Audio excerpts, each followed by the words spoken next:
अस्सलाम वालेकुम दोस्तों। आज हम गुफ्तगू करेंगे मौजूदा जो सूरत हाल है शहर कराची की, जिसमें नंबर प्लेटों का मसला है। एक प्रोफेसर के साथ ज़्यादती हुई है बलूचिस्तान में। अमजद अली साबरी के भाइयों पर हमला हुआ है।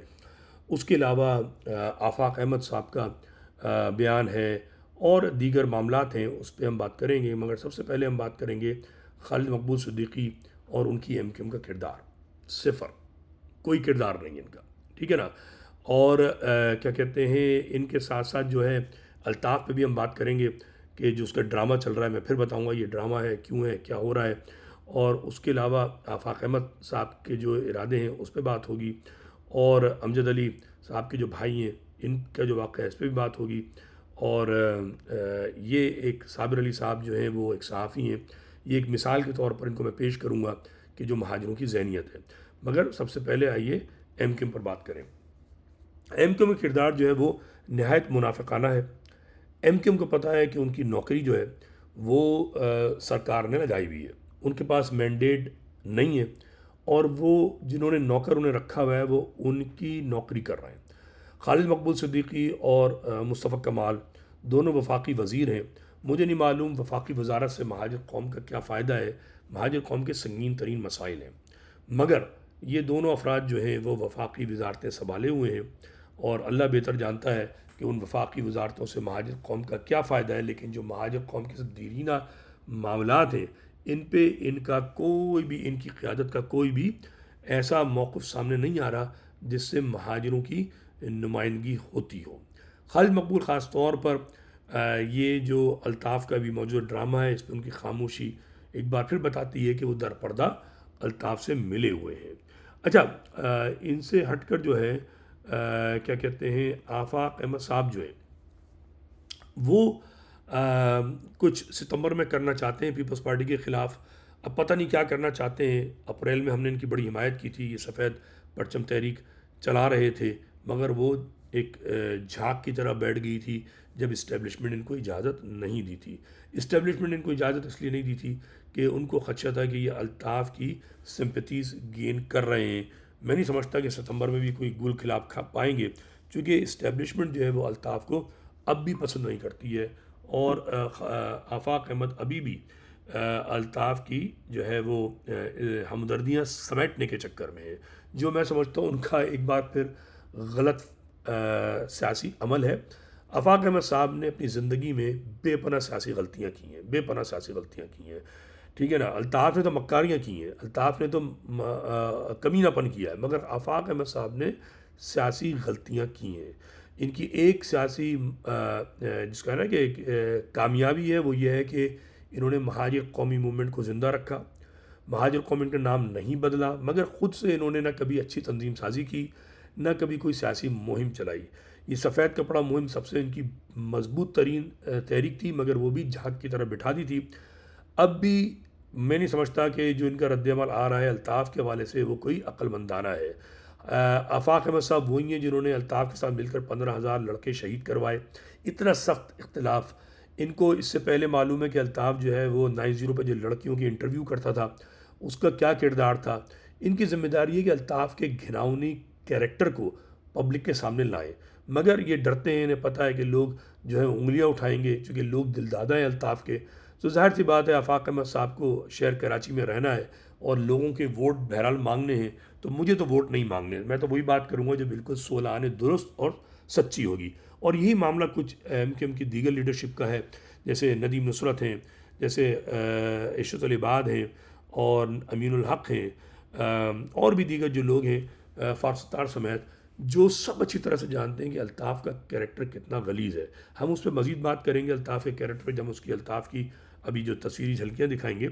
मगर यह है कि आफाक अहमद साहब जो कुछ भी करना चाह रहे हैं सितंबर में, उनको सोचना समझना होगा। वो अल्ताफ़ के जो सिंपथाइज़र्स हैं, अल्ताफ़ के से जो हमदर्दी करने वाले अगर लाखों ना सही हज़ारों जो लोग हैं, उन पर डिपेंड ना करें। उन पर डिपेंड करेंगे उनको फ़ायदा नहीं होगा। अच्छा, अब हम थोड़ी सी बात करेंगे इसकी, क्या नाम है, इस वाक़े की, कि ये जो अमजद अली साबरी साहब के बड़े भाई का बयानिया आया है बलूचिस्तान में जो दहशतगर्दी हुई है, ठीक है। अब ये मुझे बताइए, बलूचिस्तान में जो दहशतगर्दी हुई है वो किस इलाके में हुई है? वो ये खान ऑफ कलात के इलाके कलात में, ठीक है।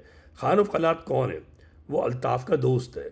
अल्ताफ़ और खान ऑफ कलात में कोई 2 महीने पहले ये तय हुआ था कि हम पाकिस्तान की फ़ौज से टकराएंगे, ठीक है। और खान ऑफ कलात ने अल्ताफ़ को बाकायदा दावत दी थी कि आप अपने लड़के सप्लाई करें और फ़ला फ़ला फ़ला फ़ला करें, ठीक है। तो बहरहाल ये तय है कि उनकी अंडरस्टैंडिंग है, और कराची से चलने वाली बस, उस पर हमला करना खान ऑफ कलात की मर्ज़ी के बगैर कलात के इलाके में होना नामुमकिन है। तो ये तो अल्ताफ़ के चाहने वाले वो बताएंगे। ये जो हमारे मोहतरम अमजद अली साहब के भाई हैं, मेरा अपना ज़ाती ख्याल है कि ये भी अल्ताफ़ के हमदर्द होंगे, क्योंकि महाजरों की बहुत बड़ी तादाद अल्ताफ़ की आज भी हमदर्द है। इनके 3 भाई शहीद हो गए। क्या ये सिर्फ यही कहेंगे कि दहशतगर्द? नहीं, दहशत गर्दों का साथी तुम्हारा नाजायज़ बाप अल्ताफ़ भी इस जुर्म में बराबर का शरीक है। क्यों नहीं कहते? क्यों नहीं कहते? ये नहीं कहते, ठीक है ना। अच्छा, ये मैं आपको अब साथ साथ जो है इन शख्सियत के हवाले से महाजिर कौम के जो हज़ारों नहीं बल्कि मैं कहूँगा लाखों जहनी लाखों अफराद हैं जो जहनीत रखते हैं, दिल में अल्ताफ़ से बड़ी मोहब्बत है, ठीक है। इमरान खान के 9वीं पे बात कर लेगा ये शख्स, ठीक है, मगर अल्ताफ़ के जुमने जो मोदी को बार बार जो दुहाइयाँ दी हैं, दावतें दी हैं पाकिस्तान पे हमले की, उसकी बात नहीं करता। इसको ये याद रहता है कि मुशर्रफ दौर में फ़ौज की हिमायत की अल्ताफ़ ने, मगर ये याद नहीं रहता कि पिछले हफ्ते पठानों को सोशल मीडिया पे कह रहा था कि पाक फ़ौज पर हमला करो। इसको याद नहीं रहता कि पिछले हफ्ते ही मोदी को पाकिस्तान पर हमला करने में उकसाया था अल्ताफ़ ने। ये भूल जाते हैं। अच्छा, ये समझते हैं ये भूल गए, दुनिया को भी याद नहीं आएगा। दुनिया नहीं, एजेंसियां तुम जैसे कंजरों को फॉलो करती हैं। उन्हें पता है कि तुम्हारे दिल जो हैं वो धड़कते हैं पाकिस्तान दुश्मन रॉ के एजेंट मोदी के यार अल्ताफ़ से। तो जब तुम सब के बेशतर लोगों के, कराची वालों के दिल जब धड़केंगे अल्ताफ़ के लिए, तो तुम्हारी इस्टेब्लिशमेंट क्यों हिमायत करेगी? पहले ही इस्टेब्लिशमेंट कोई तुमसे दिलचस्पी नहीं है। तुम पंजाबी पंजाबी के कहकर गालियाँ देते हो, ठीक है, 2 गालियाँ, उनकी तो सेहत पे फ़र्क नहीं पड़ता, वो तो 67% है, तुम हो मुश्किल से 3 से 4%। और सूबह सिंध में तुम जो ग़ुलाम हो सिंध के नस्ल परस्तों के, तो तुम्हारी अकल गई हुई है घास चरने, साबिर अली जैसे लोगों की। और ये साफ फरमाते हैं कि जी अल्ताफ़ की जो मुखालफत कर रहे हैं वो अपना कद बड़ा करना चाह रहे हैं, ठीक है, वो कद बढ़ाना चाह रहे हैं। अबे बेवकूफ़ों, और ये एक नहीं, ये बहुत सारे लोग ये बात कर चुके हैं। अल्ताफ़ की जो बात करता है असल में कद उसका बढ़ता है, अल्ताफ़ की मजम्मत करने वाले का तो कद घट जाता है। मैं 10 साल से कोशिश कर करके थक गया, ठीक है ना। मुझे इस जैसा घटिया आदमी अपने टीवी पे कभी मधु नहीं करता कि चलो आओ मुझसे बात करो। लल्लू चप्पू जो हल्की सॉफ्ट बॉलें खेलने के लिए फारसुत्तार से बात कर लेंगे, फला नौजवान को बुला लेंगे, आओ मुझसे बात करो, मैं तुमसे बात करता हूँ। मुझसे बात करने की किसी मुहाजिर में हिम्मत नहीं है, हिम्मत हो ही नहीं सकती, क्योंकि मैं सच का पैकर हूँ। मैं पहले दिन की 86 की 91 की 92 की सब की बात करता हूँ। अल्ताफ़ का सबसे बड़ा जुर्म यह है, और साबिर अली जैसे जो हज़ारों और लाखों महाजिर हैं बेगैरत किस्म के, उनकी याददाश्त है मगर वो कहना नहीं चाहते कि 1988 में पीपल्स पार्टी से जो मुआहिदा हुआ उसमें कोर्ट सिस्टम का जिक्र क्यों नहीं था, उसमें शहरी हुकूक की बात क्यों नहीं थी, क्यों लप्पू चप्पू मुआहिदा किया पीपल्स पार्टी से? कभी पूछा तुमने अल्ताफ़ से? कभी पूछा अल्ताफ़ से कि फ़ौज की गोद में जब बैठा हुआ था, आईएसआई की गोद में, सीओपी का जलसा 90 के अंदर, तब जब नवाज शरीफ से मुआहिदा किया तो महाजिर हुकूक, कराची के हुकूक, कोटा सिस्टम, इस पर क्यों नहीं बात हुई? फिर उसके बाद नवाज शरीफ का दौर आया, उनके साथ बैठा, सॉरी मुशर्रफ के साथ, क्यों नहीं हुआ? 18वीं तरमीम लगी जब बलूचिस्तान 2 कौमी सूबा करार पाया, ठीक है ना, 2 लिसानी सूबा करार पाया, तो सिंध में ऐसा क्यों नहीं हुआ? मगर सिंध में तो सिंधु देश बना रहे थे, उसको बड़ा शौक था टोपी अजरक पहनने का। तो जब टोपी अजरक पहनने का शौक था, साबिर अली और साबिर अली जैसे जो टके टके के कीड़े मकोड़े बैठे हुए माजिर कौम में, वो बताएं अगर उनकी छोटी छोटी जो दिमाग है, उनमें जो छोटी छोटी अकलें, क्या वो बता सकते हैं कि 18वीं तरमीम में अल्ताफ़ का और फारसुत्तार का क्या किरदार था? कभी इन्होंने गौर व हौस किया है? अजी वो तो तरमीम वैसे भी पास हो जाती। अबे वैसे पास हो जाती तो हो जाती, खड्डे में जाए। तुमने क्यों वोट दिया? वे तुम्हारे भारी मैंडेट से वोट क्यों गया? तुम मुहर्रम मनाते हो ना, सबीलें लगाते हो, चलो मातम नहीं करते, मगर इमाम हुसैन से मोहब्बत तो करते हो ना। इमाम हुसैन ने क्यों नहीं बैअत की? भाई पूरी दुनिया मान रही थी, इमाम हुसैन भी मान लेते। तो तुम्हारी मंतक यह है कि इमाम हुसैन को यजीद की बैत कर लेनी चाहिए थी, ठीक है ना। तो ये बात हो गई। नहीं, अपने हक के लिए खड़ा होना होता है। इनकार कर देते कि 18वीं तरमीम पास कर दो, हम वोट नहीं देंगे, तो तारीख में रिकॉर्ड रहता कि महाजिरों की जो नुमाइंदा तंजीम ने उसने 18वीं तरमीम की मुखालफत की। 18वीं तरमीम कभी मंजूर नहीं होती, उसे यूनानिमस मंजूर होना था। मगर तुम घटिया लोग, साबिर अली जैसे जितने भी लोग हैं ना जो मुझ जैसे लोगों पे तनकीद करते हैं, असल में इस कौम की तबाही के ज़िम्मेदार सिर्फ अल्ताफ़ नहीं, तुम जैसे बेगैरत बेज़मीर जलील कीड़े मकोड़े भी हैं। अच्छा, बुरा लगता है, लग जाओ, मुझे तो तुम वैसे ही पसंद नहीं करते, मेरे तो खड्डे में जाओ तुम। मगर इस महाजिर कौम की बचत जो है, वो उसका फ़लसफ़ा, उसका नज़रिया सिर्फ वही है जो मैं दे रहा हूँ, शर्त लगा लो मुझसे। ना अल्ताफ़ है, ना तुम जैसी मुनाफ़िकत है। जहन में रख लेना इस बात को कि ये तुम लोगों का जो रवैया है वो इस कौम को तबाह कर रहा है।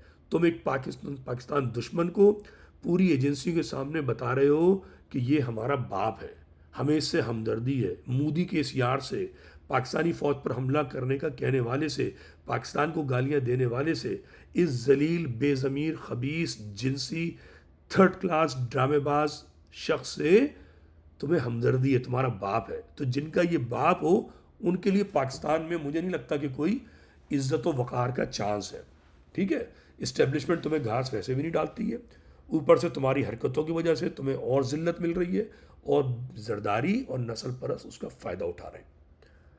अब अल्ताफ़ से आखिरी सी बात कर लेते हैं। मैंने पहले जैसे कहा, ये ड्रामेबाज है, इसको कोई एक्यूट बीमारी नहीं है, अचानक बीमारी नहीं हुई है, या आईसीयू में नहीं है। ये अपनी भारी बेहतरीन महंगी तरीन इंश्योरेंस पर, महंगे तरीन अस्पताल पर, महंगे तरीन कमरे में रह रहा है।